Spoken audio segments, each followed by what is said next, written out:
Good day. So I am Naruda Esma Biling, discussing about points, lines, planes, and angles. For this lesson, we will be taking a step back to the most basic concept in geometry, which is a point, line, plane, and angle. The most basic term in measuration are point, line, plane, and angle. Each of these terms has been explained only using examples and description. Granting these words are in the dictionary, still they are not defined clearly. For example, what is a point? Although the concept of a point is intuitive, still some description rather can be discussed. It can be described as a dot on a piece of paper, but what is the dot size? We may consider points on the number line or points on the rectangular plane. Point is a zero-dimensional mathematical object that has position only and has no length, no width, nor thickness. Or in classical Euclidean geometry, a point is a primitive notion that models an exact location in the space. Also in modern mathematics, it also refers more generally to an element of some set called a space. A point may be specified in an n-dimensional space using n coordinates. Any point in space may be denoted by a capital letter.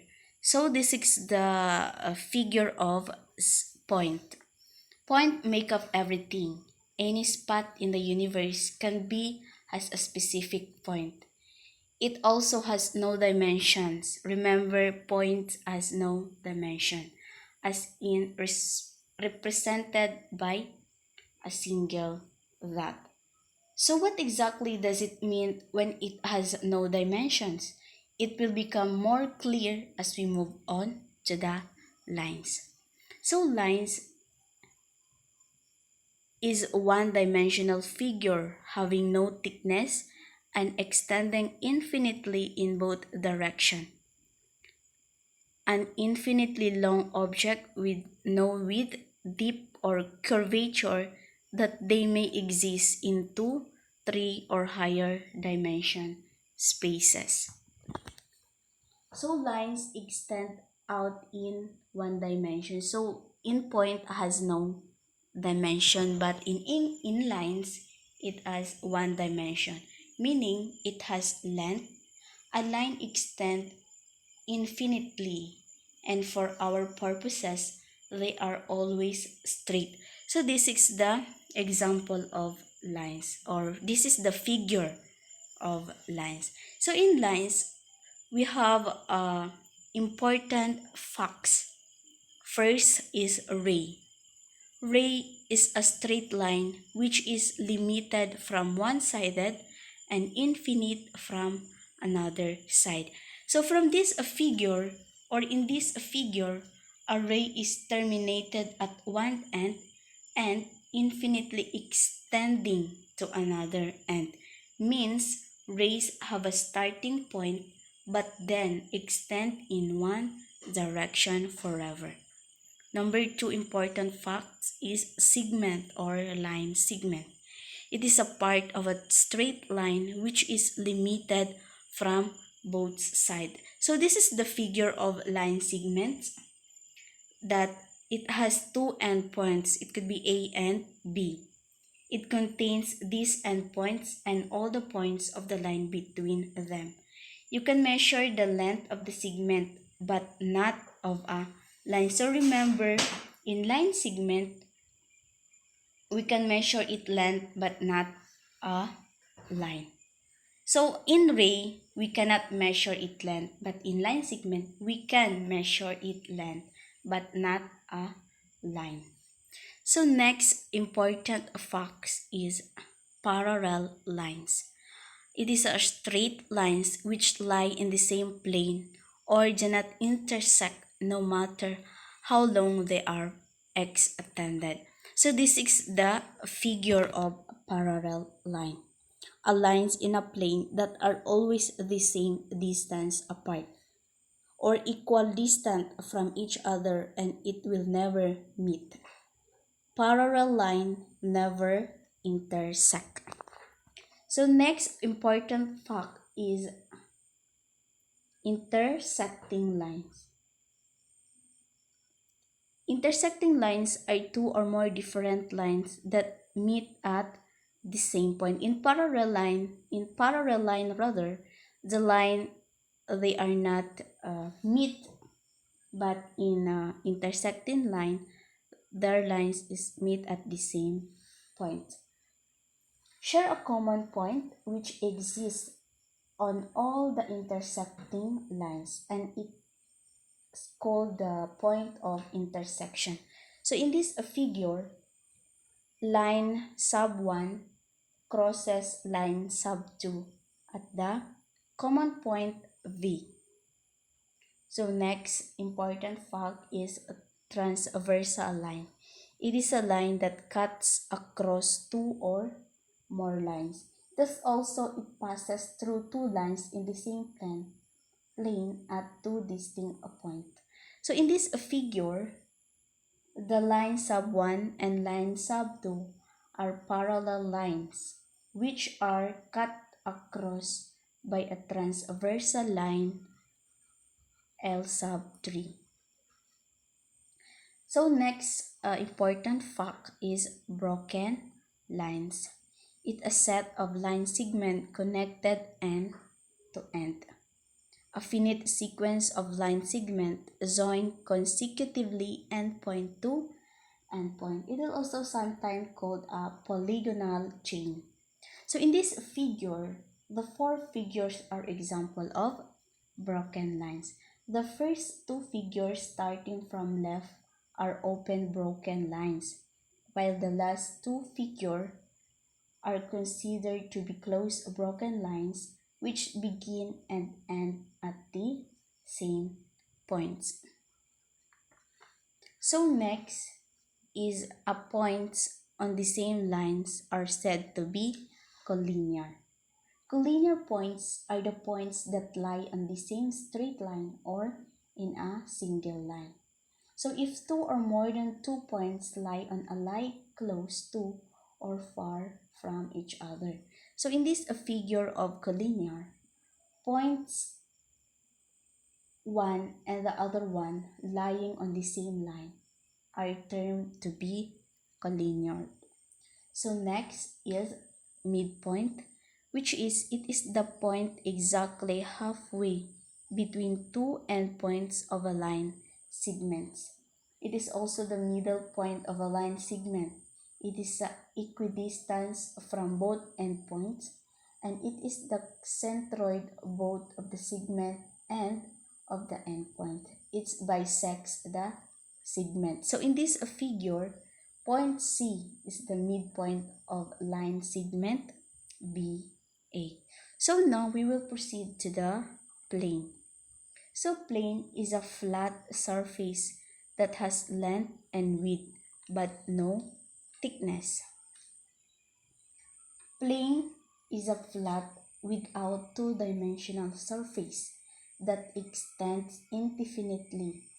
Two-dimensional doubly ruled surface spanned by two linearly independent vectors. So in this figure shows that a usual example of plane with two dimensions, the length and the width. So in lines, we have important facts. Also in plane, we have also important facts about a plane. So first is, if two planes intersect, their intersection is a straight line.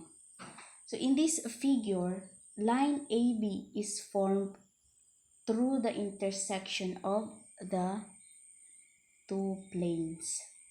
So next important, the intersection of two parallel planes by a third plane are parallel lines. So in this figure, parallel line AB and CB are formed through the intersection of two parallel planes and third plane. So next important fact is if two planes are perpendicular to the third plane, their intersection is also perpendicular to that plane rather. From the intersection of two planes in this figure, line AB is perpendicular to plane C. Next, points that lie on the same plane are said to be coplanar. So this is the figure of the said important facts, which means in point A, B, and C lying on the same plane are termed to be coplanar.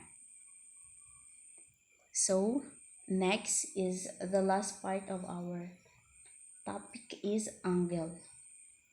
So angle is a space formed by two rays called sides that sharing a common endpoint called vertex. So this is the figure of angle.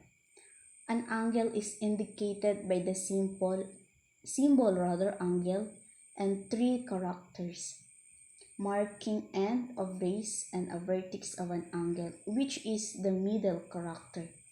The angle in this figure may be denoted either by angle AOB or by the symbol of beta.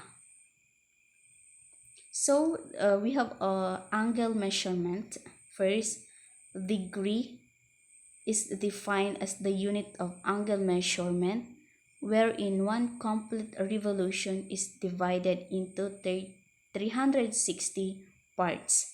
Second, radian is defined as the unit of angle measurement wherein one complete revolution is equal to 2 pi.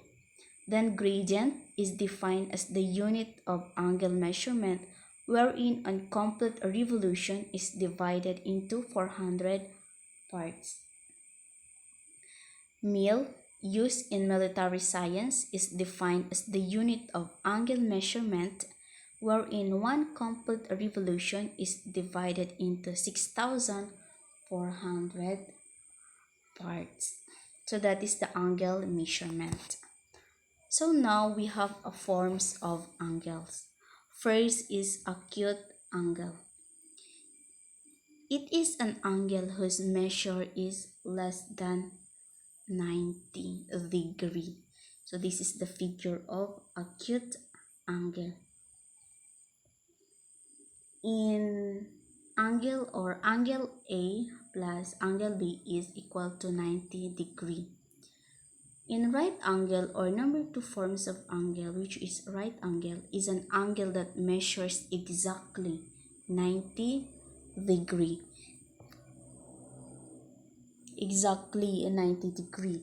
In acute angle, less than 90 degree. So this is the figure of right angles.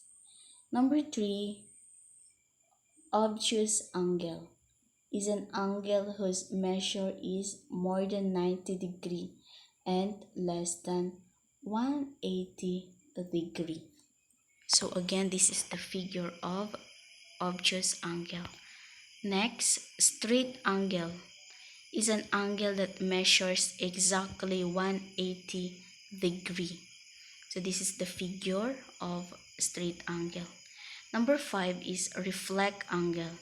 Is an angle whose measure is more than 180 but less than 360. So this is the example of reflex angle.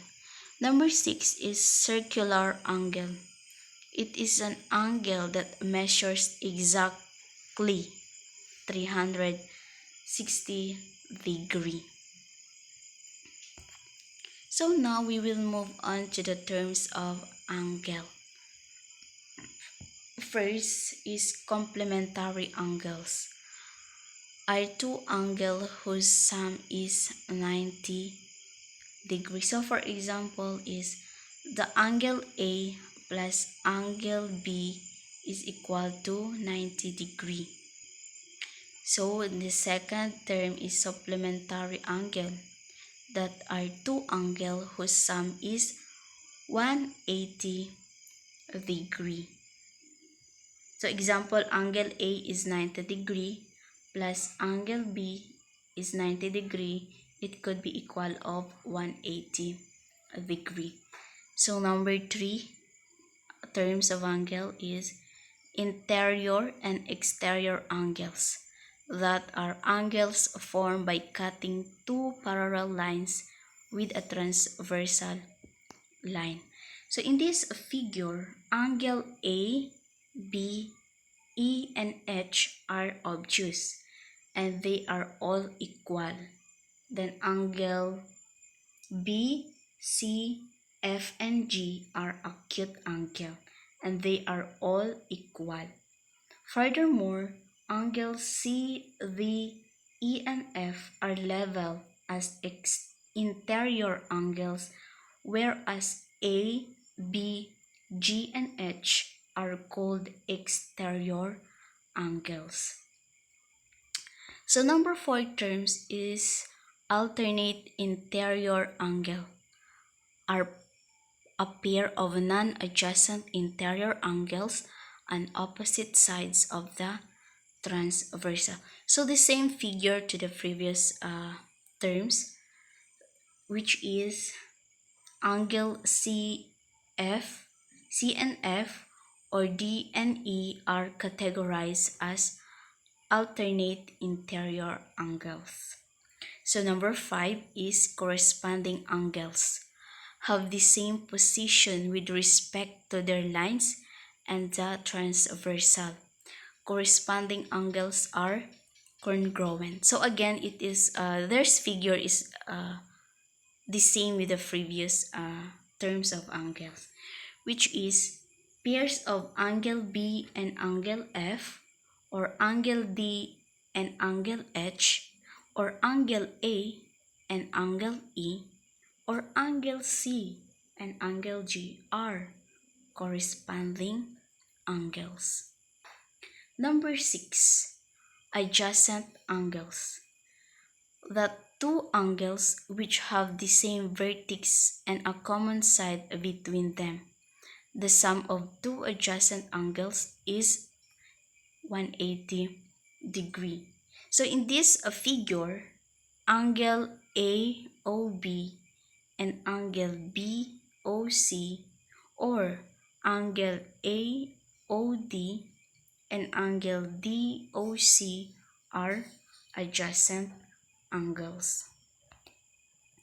So number 7 terms of angle is vertical angles, that two non-adjacent angles formed by two intersecting lines. Vertical angles are congruent. So in this figure, the same with the previous or in the number 6 term of angles, which is angle AOB and angle DOC, or angle AOD and angle BOC are vertical angles. So number 8, the dihedral angles is the amount of divergence of two intersecting planes. So this is the figure of the dihedral angles, or sample figure of the dihedral angles, which is F, AC, and D is the dihedral angles. Segment AC is the edge of the dihedral angle, and GBE is the plane angle of the dihedral angles. So the last part, or the last term angles, is congruent angle, which is two angles having the same number of angle measurement. So this is the sample, or this is the figure of congruent angles. Then that's all. Thank you.